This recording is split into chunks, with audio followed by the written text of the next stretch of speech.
Genesis 47. Joseph went and told Pharaoh, "My father and brothers, with their flocks and herds and everything they own, have come from the land of Canaan and are now in Goshen." He chose 5 of his brothers and presented them before Pharaoh. Pharaoh asked the brothers, "What is your occupation?" "Your servants are shepherds," they replied to Pharaoh, "just as our fathers were."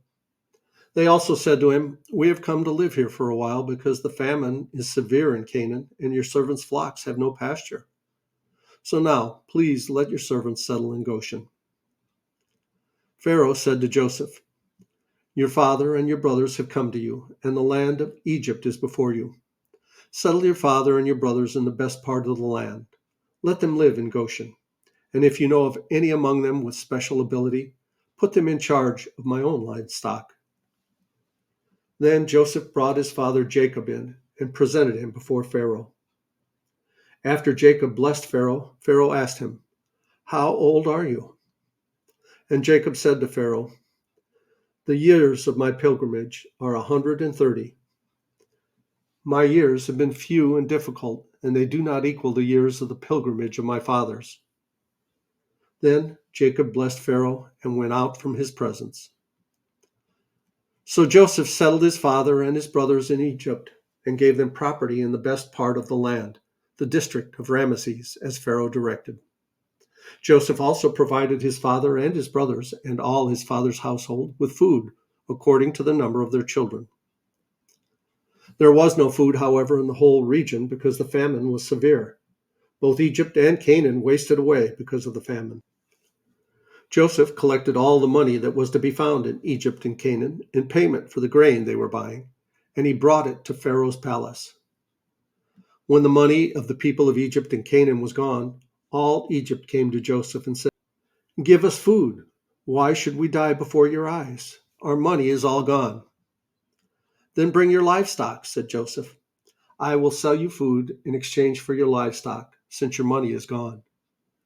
So they brought their livestock to Joseph, and he gave them food in exchange for their horses, their sheep and goats, their cattle and donkeys.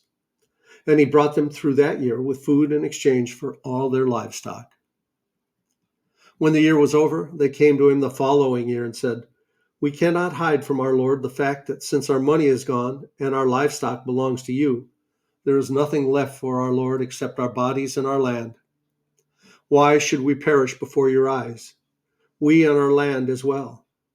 Buy us and our land in exchange for food, and we, and with our land, will be in bondage to Pharaoh. Give us seed so that we may live and not die, and that the land may not become desolate." So Joseph bought all the land in Egypt for Pharaoh.